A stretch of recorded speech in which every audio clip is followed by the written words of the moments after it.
This is Deborah Tavares with 𝗦𝗵𝗿𝗶, and today is a very, very somber day for our team at Stop the Crime. But before I get into what we all face in one aspect of what we all face, I would like to, of course, invite all of you to subscribe to our video YouTube channel on 𝗦𝗵𝗿𝗶 and press the bell notification. And please help us get this information out far and wide while we are still able to get this information out far and wide. Our time for communication is narrowing, and I'm going to go over that in a moment. I want to remind all of you what was told us back in 1981 by the former CIA Director, 𝗦𝗵𝗿𝗶𝗹. 𝗦𝗵𝗿𝗶𝗹 said, and I quote him, "We'll know our disinformation program is complete when everything the American public believes is false." And it's not just the American public, it's the global public as well, and you can see that happening right now worldwide. COVID is a business. The attack on us is a business, it's commerce. We're going to talk a little bit for a moment or two about how we really became in the position that we are now, so that for those of you that have not heard some of our prior information, you'll be reminded of what we face. Because what we face is the end of humanity and global upheaval unlike ever before experienced, surpassing what our grandparents, those of you that have grandparents, could remember in the Great Recession. We face a greater change to our lives. And I want to remind you that Senate Report 93549 revealed long ago that we are the enemy of the state. We're all the enemy.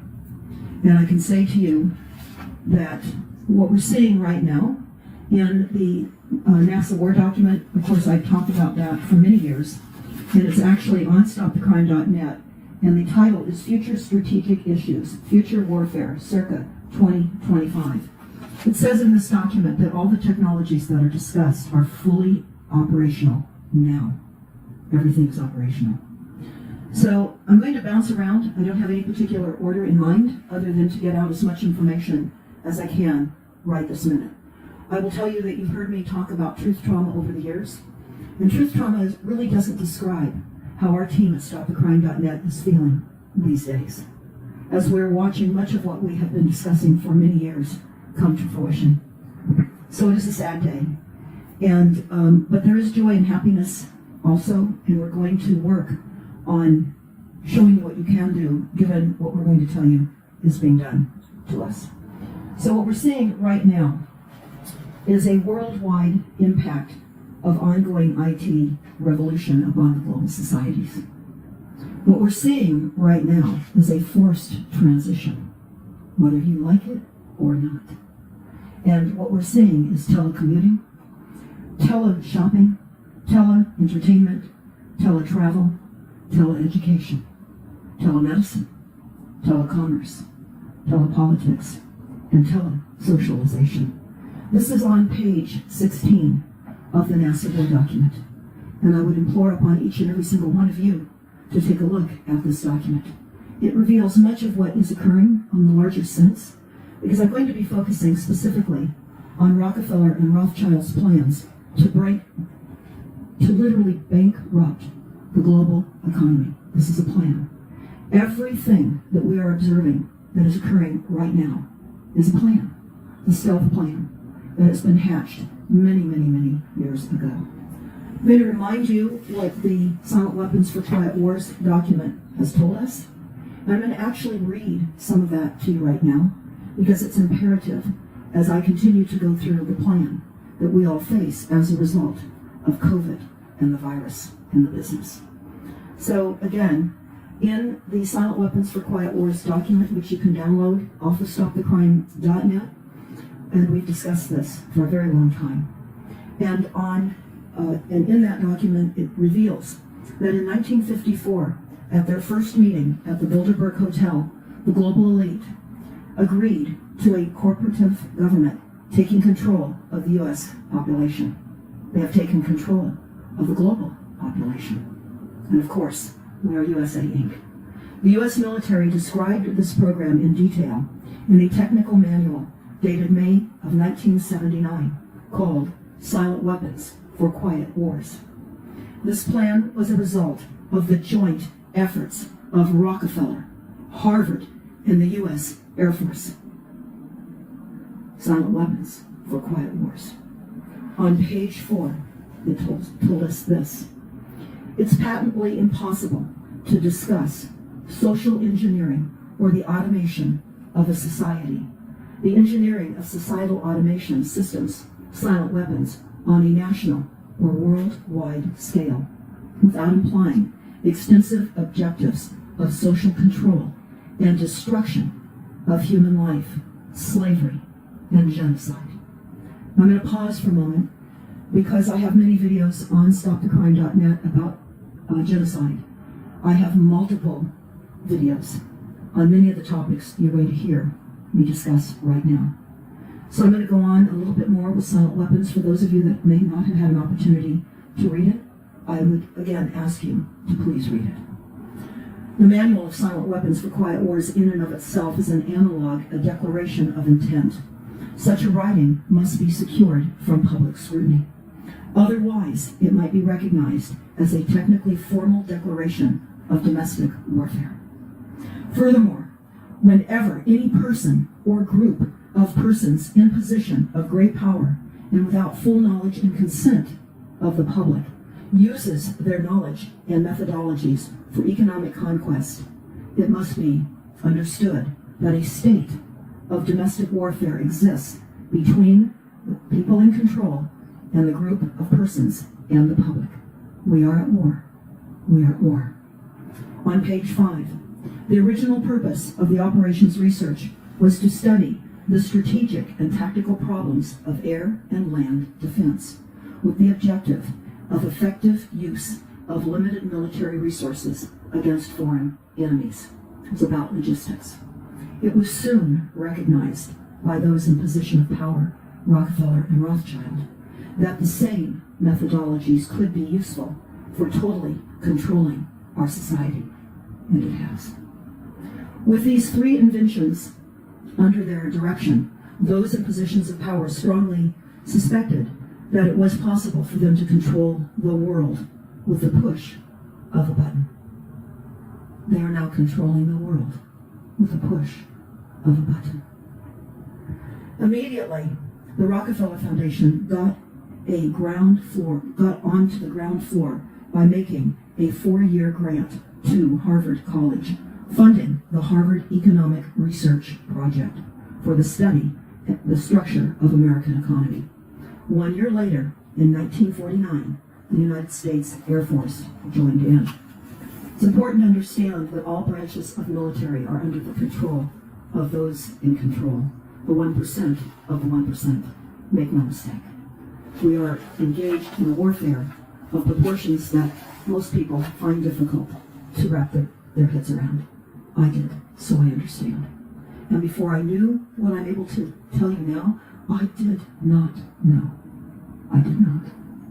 And it was with great trepidation, and it was great reluctance, and it was also with difficulty in believing that my journey has come to this place in time.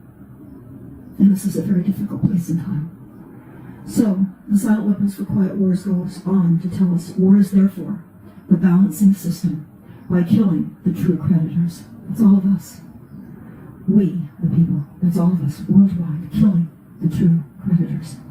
The public, which they have taught to exchange true value for inflated currency, and falling back on whatever is left of the resources of nature and regeneration of those resources.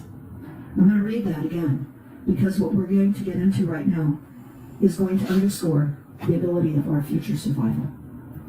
And again, our lives are going to depend on falling back on whatever is left of the resources of nature and the regeneration of those resources. Then, in 1976, Congress decided to modify the national state of emergency, but continued to classify the American people as the enemy. We are the enemy of the state. The populations worldwide are the enemy of this corporate takeover, Earth Inc. We're all the enemy. That's why we are being set upon with poisonous water. increasing frequencies that are diminishing our ability to continue to survive. The 2G, 3G, 4G, 5G, the global grid, the smart meters, the wireless water meters, and the concern of 5G. We are the enemy. And the future, by those that are in control, depend on 5G being rolled out. That is a requirement for the future transition of humans into transhumanism. So we're going to talk about a little bit more about what has happened and why, and then we're going to get into a specific document. And I want to, first of all, acknowledge those that comment under our videos. We're listening to you. We're reading them. While we are unable to respond often because of the intensity of our work at this point and what we're doing to survive, we're going to be discussing that, how people can survive, what we must do to feel a level of empowerment in a time in which those that are in control have control of all the technologies, all the weather weapons, control of every aspect of the delivery systems that are causing us pain, destruction, relocation from properties, creating fires, outages, power outages, mass evacuations, smoke, mass hurricanes, tornadoes, diminishing our growing lands, and our food supply. That's our face, and much more. So everything the corporation and international bankers have been doing is one entire fraud. And sadly, most people are not recognizing this. While I'm going to defer to the discussion of COVID and 5G and chemtrail relationship, which we're well aware of, to those doctors that have already outlined those, and we posted that on stopthecrime.net in our hot topics. You can find many of those articles and documented evidence of this weaponized technology of fear and how we have been taken over by fear. People are hiding in their houses, truly believing that they're going to die. And of course, we know with our diminished immune systems, intentionally so, many will. We know that the disinformation and manipulation by those in control have been to centralize control of all people, all land, all resources, all technologies and economies. And that's what we're seeing now, centralization. We must expose the hidden secrets of these corporations, universities, and institutions that have set upon us with emerging technologies that are rebuilding the world's transportation, civil, manufacturing, and physical infrastructure with cyber infrastructure, computers, networks, and sensors, the transhumanism agenda.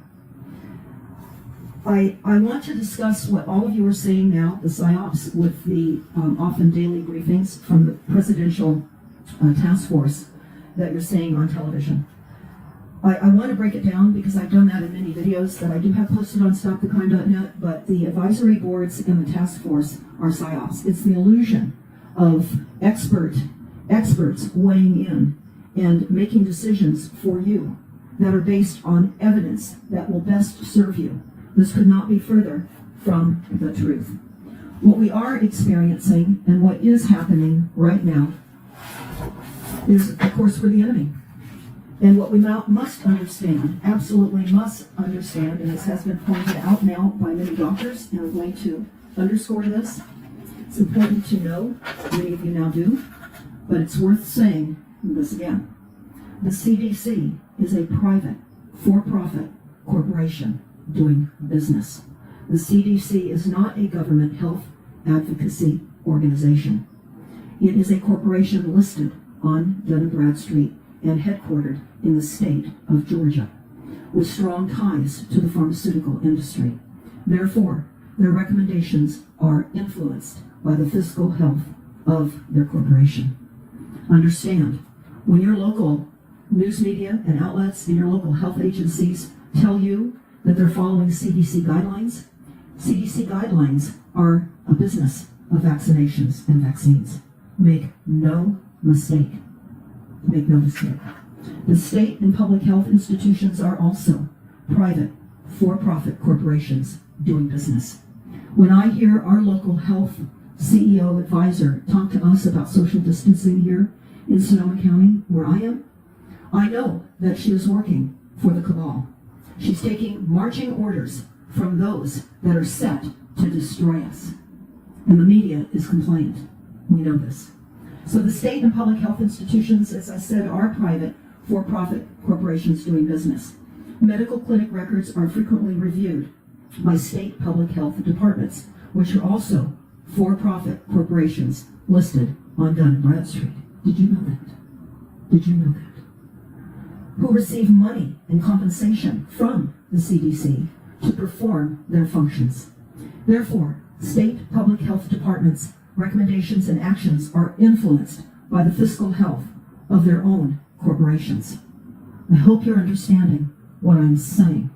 This is a vast network that is void of ethics and morality and is set to destroy everything that is good and decent. Everything. The American Academy of Pediatrics is also a private for-profit corporation doing business. The American Academy of Pediatrics is not a health advocacy organization. It is a trade association corporation also listed on Dun & Bradstreet, headquartered in the state of Illinois, whose monetary compensation from vaccine manufacturers contributes to the fiscal health of their corporation. Physicians get more money for each fully vaccinated child from the CDC, the World Health Organization, and all of the other funders, Bill Gates, the Clinton Foundation, and more.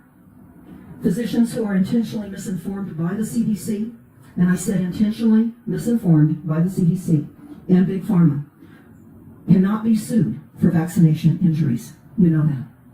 They are paid higher insurance reimbursement rates for each fully vaccinated child. This is profits for science. Motivate vaccine mandates. So as we are all sequestered into our self-imposed prisons within our homes and hiding over a virus that does not transmit from person to person, you have time to look at some of these documents that I am referring to, and I would wish you would. Don't be duped into the virtual reality television and Netflix and HBO and all of the other phony entertainment to distract you while you are being destroyed. Your children are being destroyed. Our country, our cities are being bankrupt. Here in Sonoma County, we were already in a very precarious situation, as many counties are across the country, because we had not only in 3 years experienced massive fires every 3 years, massive smoke and lung damage. Remember, lung damage. COVID, smoke, lung damage. Think of Australia. Think of all of the locations worldwide that are being hit by directed energy weapons, causing fires, destroying homes, and smoke. Smoke is a weapon. I have much of that information on stopthecrime.net. Again, I want to underscore the task force and advisory groups were set up by the World Bank and the RAND Corporation as massive disinformation campaigns. Who runs your cities are the international bankers, the Big Pharma also, as well as the IMF and the United Nations. Your cities are operating under those guidelines, and your staffers in all your cities and all the public agencies are putting forth the agenda that we now see transpiring worldwide, where we are locked in place in our homes. We're seeing different levels of what being locked in place looks like. I'm hearing from friends all over the world on what it looks like in their country, and it's barbaric. It's inhumane. But humanity has no definition in what is planned for us. So I'm going to go over a document. Again, I want to thank those that brought this document to my attention. And I'm going to go through it because this is the Rothschild-Rockefeller plan to bankrupt the world. And I'm going to spend some time going over this, and we're going to talk about what we're seeing happening in real time, because you're going to be able to compare what this document tells you it is. Again, now this is going to be under the show notes of this video. You'll be able to pull up this document in its entirety. I'm going over aspects of the document that are just excerpts. So you will want to possibly review this for yourselves, and I would ask that you do. And please share this far and wide. This is the Rockefeller plan to use bioweapons to impose martial law, one quarantine at a time. The name of this document is Scenarios for Future Technology and International Development. These are the plans to allow for absolute massive achievement of scenario planning. This is script writing in advance of creating the realities that are being created for us. That's why this is important to understand this document. And I've gone over many documents over the years. These are all evidence-based documents. It is in their words. And as I go through this is not to scare you. This is to empower you by knowing what their plans are. So you can decide what you're going to do to survive. Because again, I read to you just a bit ago in Silent Weapons for Quiet Wars, we're going to have to rely upon what is left in nature. And that's what this plan is going to divulge. It's going to be up to every single one of you on how you choose going forward. And I can tell you that being metered, any type of metering, be it water, be it electricity, be it gas, or even propane, you're hooked up to a system that is set to be withdrawn from you. And we will go over that also.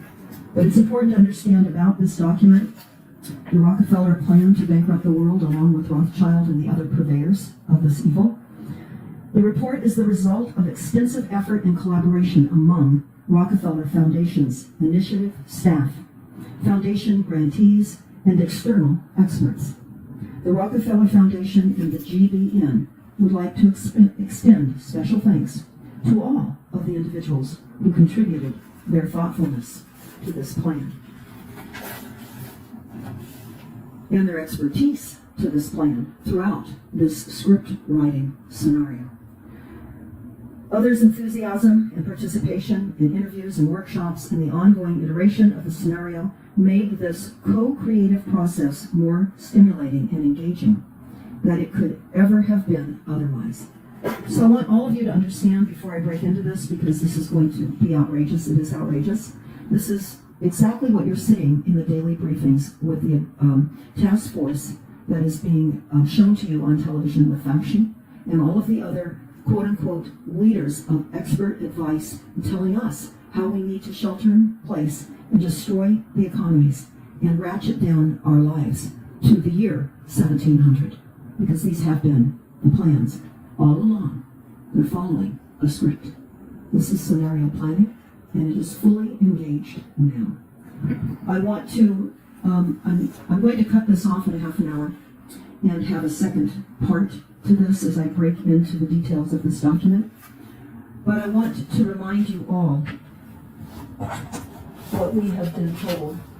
And we have been told that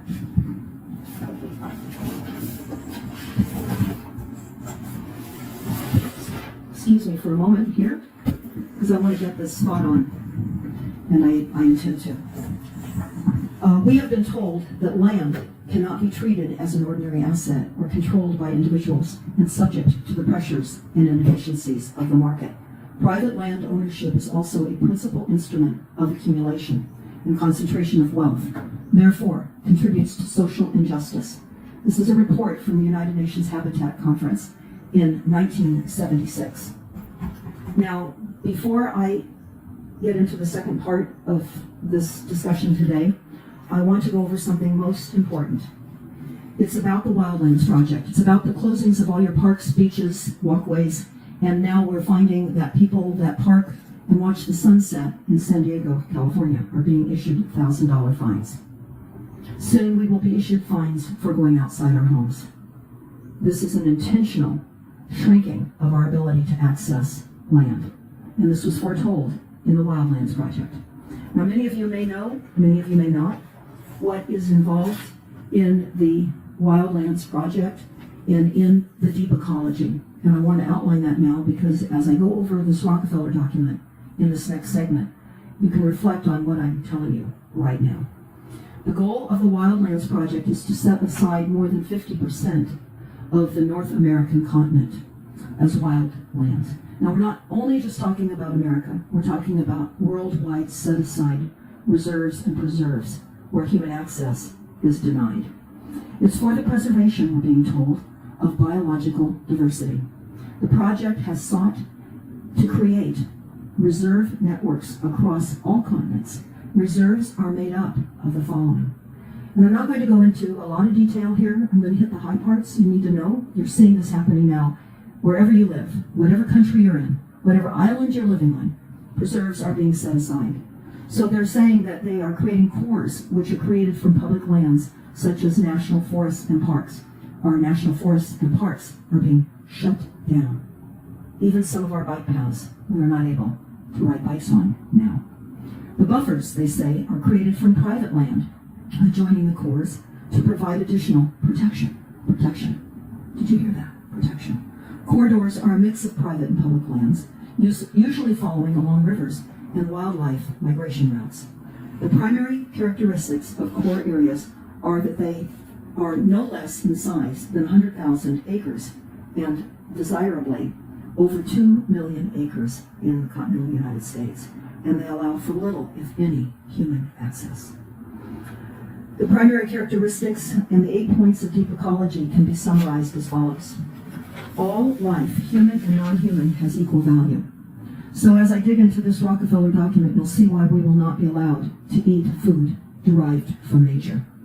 That is why the President, the CEO, the crisis actor of this United States, has created an executive order bringing in biofoods and GMO foods. We're going to talk about what that will do to the global populations in the revealing of this scenario planning with Rockefeller and Rothschild. Resource consumption above what is needed to supply vital human needs is immoral. I want you to hold on to this as you are watching what is determined to be essential jobs. You're also now seeing what is not essential in some of your stores, such as buying clothes, buying shoes.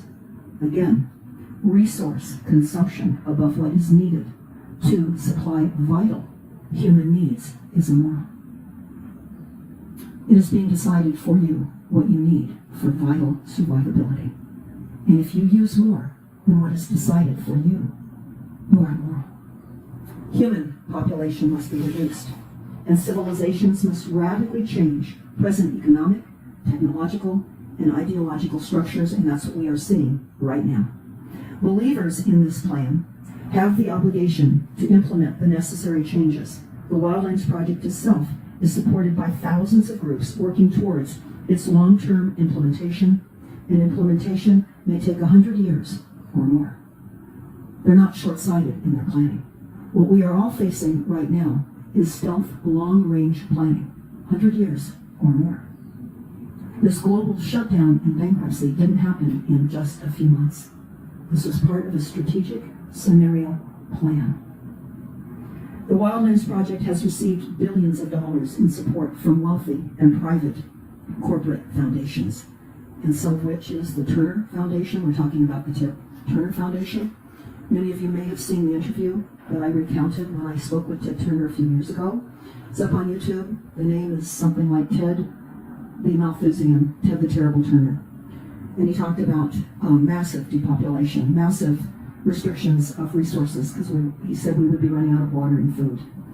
I want you to hold on to one bright spot, and actually many bright spots, but one right now is that we are not running out of water. We have primary water. So go to our other website, primarywater.org. Spread this information out far and wide. I can tell you people are listening.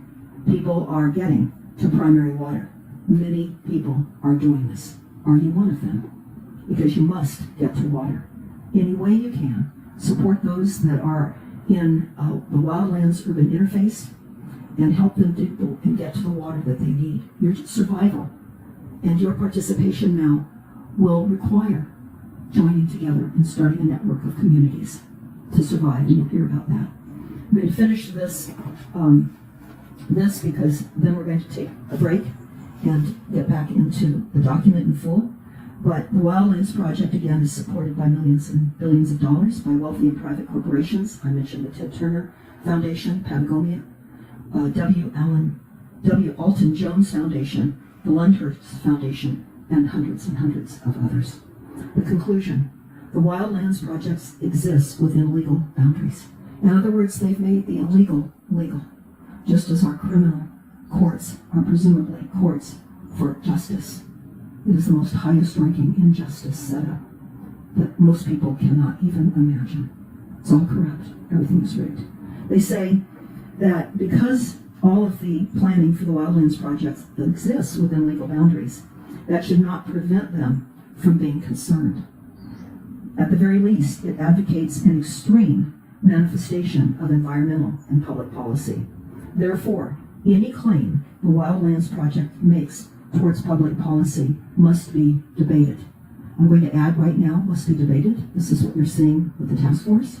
This is what you're seeing in the advisory groups.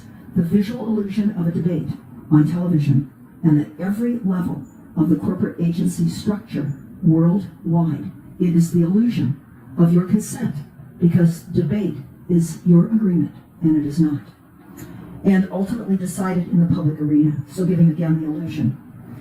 Yet to date it has existed, these plans have existed in anonymity, beyond the knowledge of the wider public. We're going to pause now for a moment, and then we're going to resume into part 2. So I would again ask you to share this portion far and wide, and help us get this information out, because the next part is going to be what you're going to need to know moving forward. This is a follow-up to part 1. Now we're in part 2. Again, this is Deborah TAVARES with 𝗦𝗵𝗿𝗶𝗹. Please subscribe to our video YouTube channel. Most importantly, send this out far and wide. This is in regards to the planned pandemic and scenario pre-planning of what the pandemic would provide for those that plan and are in control of all technologies, weather, economics, worldwide. And part 1 is necessary for you to hear prior to this, because it sets up what you're going to hear me discuss in this Rockefeller Foundation plan entitled Scenarios for Future of Technology and International Development. And I told you in part 1 that this report is as a result of extensive efforts from many aspects of the Rockefeller Foundation. It took a year for them to assemble this particular assault upon humanity. I discussed with you the silent weapons for quiet wars in the Rockefeller and the intentions of those that are in control to seduce the global population. So again, the Rockefeller Foundation is literally a network of experts and funding mechanisms worldwide. And they've had many workshops, and many people weigh in on the document that you're about to hear. I want to tell you that the Rockefeller Foundation is located at 420 Fifth Avenue in New York, and their telephone number, in case you wish to call them, is area code 212-869-8500. You might as well have direct opportunity to contact those that wish your demise. Also, the Global Business Network is at 101 Market Street, Suite 1000 in San Francisco, in California. And their direct contact number is area code 415-932-5400. We're going to get into this. These are excerpts. This is over a 50-page document, and I have taken out excerpts. We will have this under this video, so you can click on this document and take a look at it for yourselves. We're going to go over the plan that we are all witnessing right now, because this is Rockefeller's plan to use bioweapons to impose martial law, one quarantine at a time. And they go on to say that a commercially unstable and shock-prone world in which governments weaken, criminals thrive, and dangerous innovations emerge. And this is what we're facing. This is all a plan. This is all a script that is being played out now. So they go on to tell us that also an economically depressed world in which individuals and communities develop localized, makeshift solutions to a growing set of problems. They say one important component of their strategy and their toolkit in the scenario planning is a process of creating narratives about the future based on factors likely to affect particular sets of challenges and opportunities. We at the Rockefeller Foundation believe that scenario planning has great potential for the use in philanthropy to identify unique interventions and rehearse important decisions. Rehearse important decisions. You need to understand that their illusion of philanthropic assistance is deadly. Their philanthropy monies goes to furthering their agendas. And that's what, sadly, the illusion of philanthropic contributions has been. We've been psychologically programmed with words that are not in our best interest. We think of philanthropies as a good thing, and that the corporations are giving back a little bit of what they've stolen. No, they're furthering their agendas. Important to remember. They say a scenario planning allows the Rockefeller Foundation to achieve impact more effectively. So they use the scenario planning, and they have hired many people, some of which have had 40 years plus career planning in scenario planning. Now you might think about Fauci for a minute, who's part of the daily briefing task force for the president. He's been in his position for 40 years. He is a scenario planning. He's involved in this, as are all of those engaged in the task force that you see on television right now. Well, we are all in lockdown. While all our stores, venues are closed, and while we are in free fall economically, this is a plan to bankrupt the global economy and transition us into a life where we are not going to be permitted to use more than what is necessary for vital human existence. And anything beyond vital human existence is considered immoral. Goes on to talk about technology and how technologies and tools will become the basic necessity for our future survival. They go on to say that the Rockefeller Foundation and GBN, which I gave you the addresses and phone numbers for, begun the scenario process by surfacing a host of driving forces that would affect the future of technology and international development.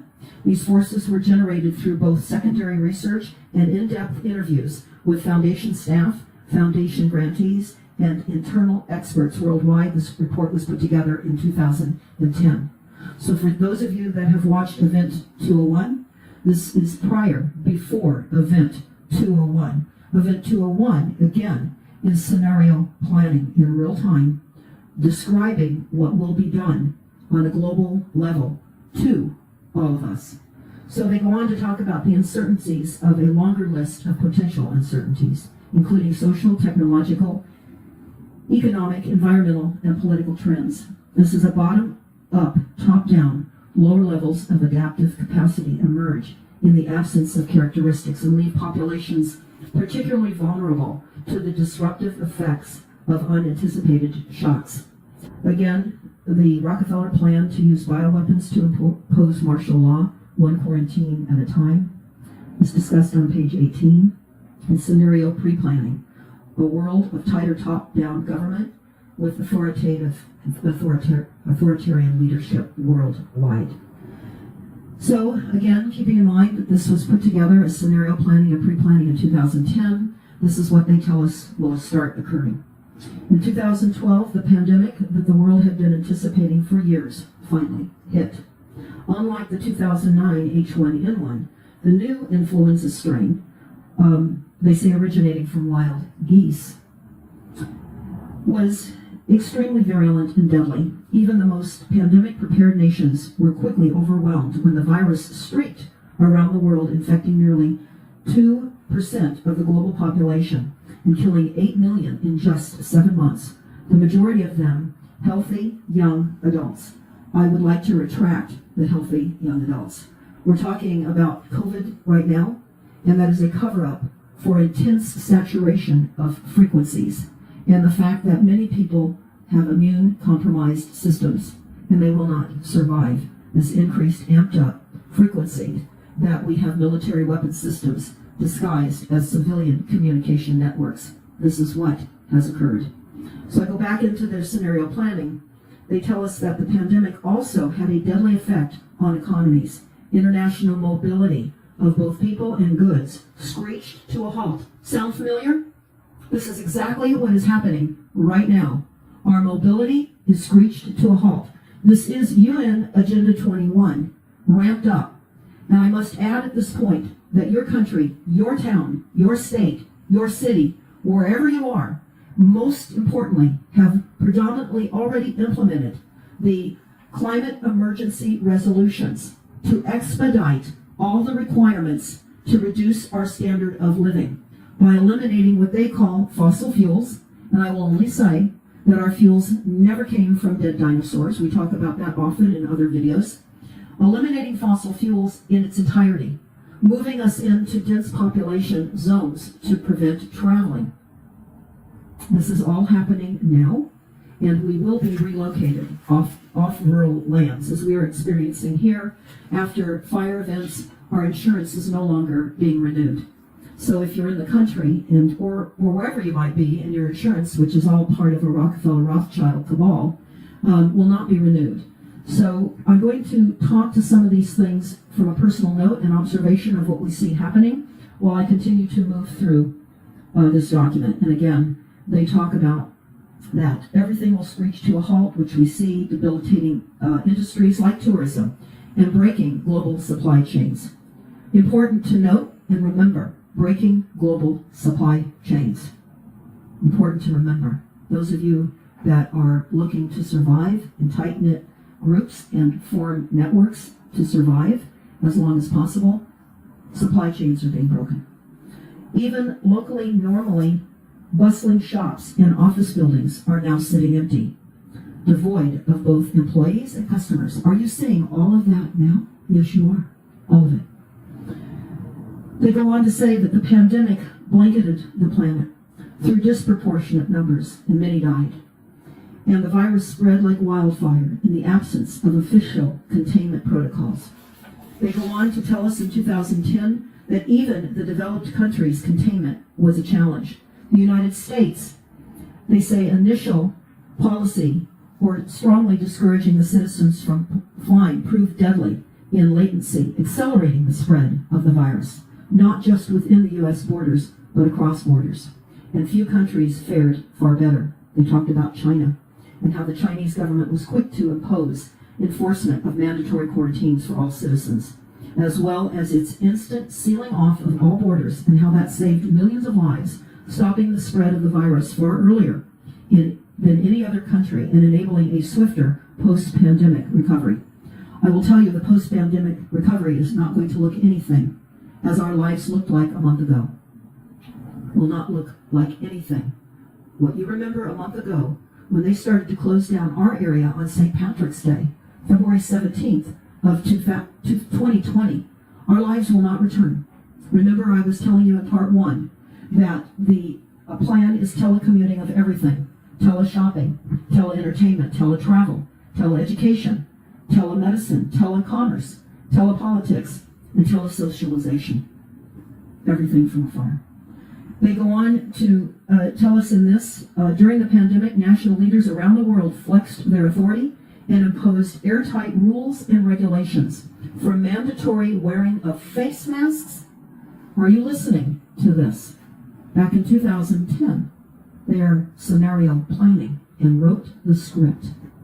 So again, during the pandemic, national leaders around the world flexed their authority and imposed airtight rules and restrictions, from one mandatory wearing of face masks to body temperature checks at entries to communal spaces like markets, train stations, and everywhere else you wanted to go. Even after the pandemic faded, this more authoritarian control and oversight of citizens and their activities stuck and even more intensified. In order to protect themselves from the spread of increasing global problems and from pandemics and international terrorism, to environmental crises and rising poverty, leaders around the world took a former grip on all power, on all of you. We are going to see this massively. As I said in part 1, right now, they're issuing fines on people that sit and look at the sunset in San Diego and Southern California right now. $1,000 fines. You can't look at the sunset. At first, they tell us that the notion of more controlled world gained wide acceptance and approval, and citizens were willing to give up more of their sovereignty and their privacy.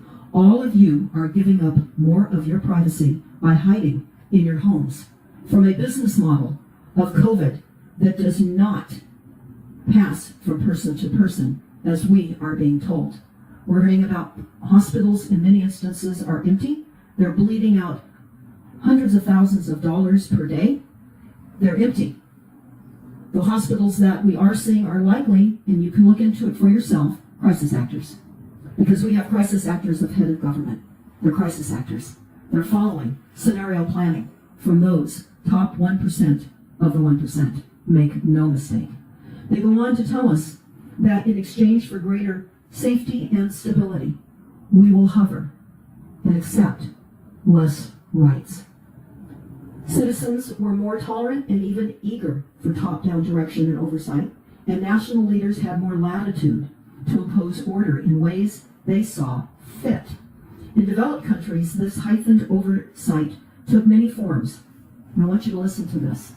Biometric IDs for all citizens. Are you hearing that now? Yes, you are. For example, in tighter regulation of key industries whose stability was deemed vital to national interests.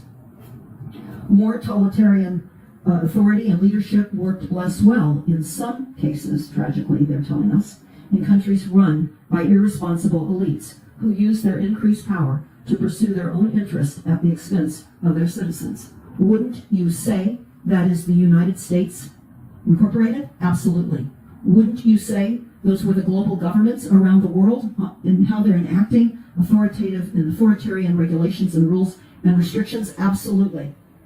They go on to say, across the developing world, the story was different and much more variable. Top-down authority took different forms in different countries, hinging largely on the capacity, caliber, and intentions of their leaders. There were other downsides as the rise of virulent nationalism created new hazards. Again, I encourage you at this time to read Silent Weapons for Quiet Wars to tie into what you're hearing being said. So in this 2010 Rockefeller Foundation scenario script for our future, they're telling us this. By the year 2025, people seemed to be growing weary of so much top-down control and letting leaders and authorities make choices for them. I hope we don't wait till the year 2025 to stop this. We have to act as soon as possible to unplug from a corrupt system. They say whenever national interests clashed with individual interest, there was conflict. We've been seeing conflict prior to the COVID scare all over the world. People backlashing in Hong Kong, Venezuela, in France, all over the world, Ecuador. We have been protesting a government that doesn't exist for us. We're going to have to connect as people within our communities if we're going to survive, as this document will inform you is necessary. So they go on to say that there will be civil unrest, and in 2026, protesters will be brought down and they will be fed up of entrenched cronyism and corruption. Even those who liked the greater stability and predictability of this world began to grow uncomfortable and constrained by so many tight rules and by the strictness of national boundaries. So I hope you just heard what you just heard, the strictness of boundaries. We're going to need permits to travel, and in most instances, that's unsustainable. The governments had worked hard to establish all of these top-down control methods. And this is interesting because this is a quote in this document. It says, is it possible to discipline and control some societies from time to time? It might be, but not the whole world all the time. The whole world right now is being controlled. They go on to say that there will be many quarantines, they will restrict in-person contact, and cellular networks will be overloaded. Are you hearing over the news now that your at-home cellular and wireless use is slowing down broadband? Yes, you are. We're being prepared to beg for 5G. As we are being cooked in our homes, I have a document, many documents about the killing of us with frequencies. Certainly you can listen and watch 5G Apocalypse, listen to our video YouTube called Cooking of Humanity, and there are many documents all over the internet that will support all of our hard work over so many years, including not allowing smart meters on our homes in California. We were one of the few states in the country and actually worldwide that was able to achieve an opt-out because of our early pushback against the deployment of the smart meters. I won't go into that. I do in many shows. They go on to say that there will be Nigeria in 2026, there will be a government collapse by 2028. They go on to say that many governments will place severe restrictions on program areas in geographies that international philanthropic people can work in. In other words, they became aware that those in control and their philanthropic work was detrimental to their local economies. And so many of the leaders saw this, and they were leading to a narrower and stronger geographic focus on grant making in their home countries only. You're hearing about grant makings. Those are bribes through the corporate structure. People feel that that's free money. It's not. It's indebting every single one of us. We're going to soon be looking at massive, massive home foreclosures worldwide. And for many of you, sadly, that have taken on loans such as the PACE loans that we have talked about, PACE loans, when you work out an arrangement with your local tax assessor that does not take into account the PACE loans that already may be part of your indebtedness in your property. They go on to talk about scanners using advanced functional magnetic resonance imaging, or fMRI technology, will become the norm at all airports and other public areas to detect abnormal behavior that will indicate an antisocial intent. They go on to say, in the aftermath of the pandemic scares, of which there will be many, smarter packaging for food will emerge. The big corporations will repackage food, and it will gradually be adopted for individual products and consumers at a lower level. Food costs are going to escalate, and that is why you're going to hear later on about the advancement of GMO through the food scarcity that is being deliberately created right now. In fact, I'm looking at the Sunday paper here. On the front page of the agricultural industry, there's no place to sell food. Beet, B-E-E-T fields are being plowed under. Eggs are smashed due to the virus. They're reducing our food supply. That's the intention. What we're seeing in our markets right now is that retailers are more tightly organizing the produce areas and canned areas, because when they place their orders, they're not getting the orders that they've requested. And so it's an appearance that things are not disappearing from the shelves, when in fact they are. Supply chains are being cut, and we are not going to be able to access food. They go on that there will be new diagnostics that will be developed to detect communicable diseases. The application of health screening will also change. Screening will become a prerequisite for release from hospitals or getting jobs.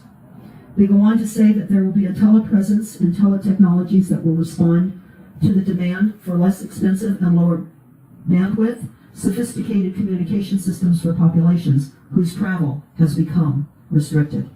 Driven by protectionism and national security concerns, nations create their own independent, regionally defined IT networks. They go on to say that governments have varying degrees of success in policing internet traffic, but that these efforts will fracture the World Wide Web. Get ready to have your communication cut. That was being experimented here in Northern California during our fires of 2019. Cell towers were intentionally burned. We lost at least 70 of them in the initial fire of 2017, and we were without cellular communication. So people that were fleeing their homes with the flames lapping at their heels were unable to access any alerts on their cell phones. So be prepared with alternative communication devices. Think about what I'm saying to you right now.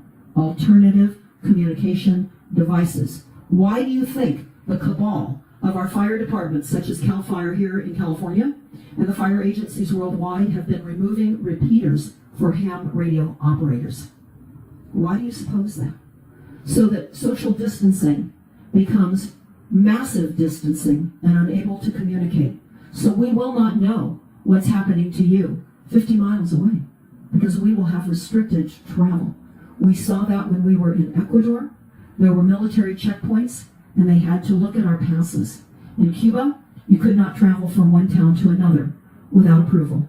The same thing is happening and has been happening in the Philippines and other countries worldwide. So I'm going to pause right now with leaving you the thought of communication, and I'm going to resume with part 3. Again, this is Deborah Tavares with StopTheCrime.net. We're going to be going over a diabolical document that you need to know about. The intention of telling you about this is so that you can prepare not to cause you fear. This is a prepare opportunity and psychological adjustment into a world that is being created for you without your knowledge or consent by the creation of advisory meetings and task force operations and the illusion that there is public participation.